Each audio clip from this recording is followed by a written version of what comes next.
Oh, look at this angelic creation. Hey, what's up, Eat Squad? Today I'm going to be showing you how to make the best pasta sauce.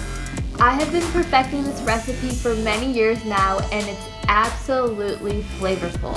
You can of course use it in pastas, in lasagnas, even in chicken or eggplant parmesan. It's so good that I call it better than grandma's pasta sauce, and I can't wait to share it with you. Let's get it. I'm gonna start with our tomatoes here. I've got some beautiful tomatoes on the vine. You know you've got great tomatoes when you can smell them before you can see them. It's late summer right now, peak tomato season, and it's the perfect time to make the sauce. You can make a very large batch with these tomatoes to enjoy now and freeze some for later. I'm going to get our tomatoes started by washing and boiling them for about 15 minutes or until the skin starts to wrinkle and peel back. While our tomatoes are boiling, I'm going to dice our onion and start smashing some garlic. So in my mortar and pestle here, I'm going to just roughly smash the garlic until the skins peel off, and then smash and muddle the garlic into a paste. Now you can definitely chop up the garlic, but using a mortar and pestle to smash up and muddle the garlic really opens up the flavor molecules and releases a lot of flavor. So our tomatoes look done. The skin is cracking open and pulling back. And we can just let it rest until it cools a bit and then start peeling off the skin. And you can see just how easily it peels off. We want to just cut the top off and then roughly cut it into large chunks so it can cook down faster. Don't worry about the big pieces because we'll run it through a blender in a bit. So let's start cooking. In a hot pan here, I'm going to start with some extra virgin olive oil. Once the oil gets hot, I'm going to add in a bay leaf.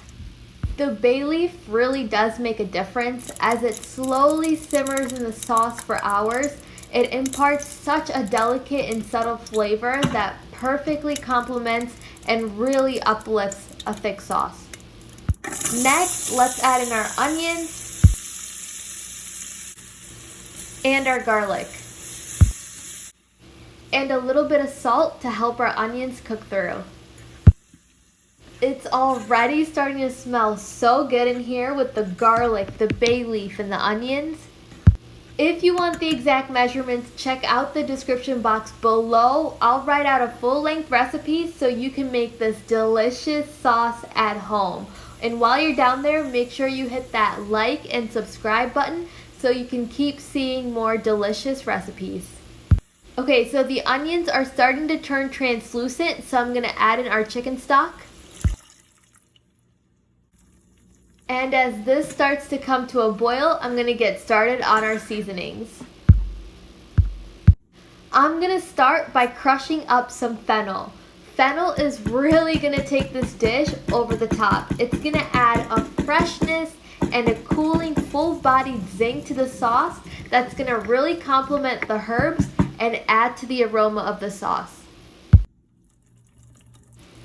So to season, I'm going to start with our herb blend here. It's some oregano, thyme, rosemary, and sage. A little bit of freshly ground black pepper. Optional, but some red chili flakes. Our crushed fennel. A pinch of cinnamon. Some salt, and some sugar. This is what's going to help cut through the acidity of the tomatoes and achieve a really nice bliss point.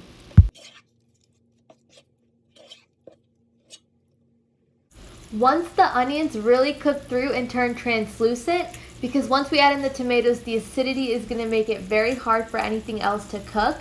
And then once the dried herbs and spices have a chance to bloom, let's drop in our tomatoes and then add in a fresh basil leaf.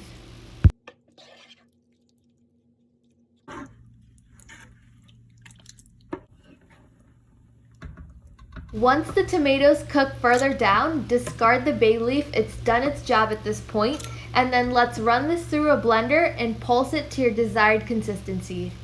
And then I'll just add this sauce back in.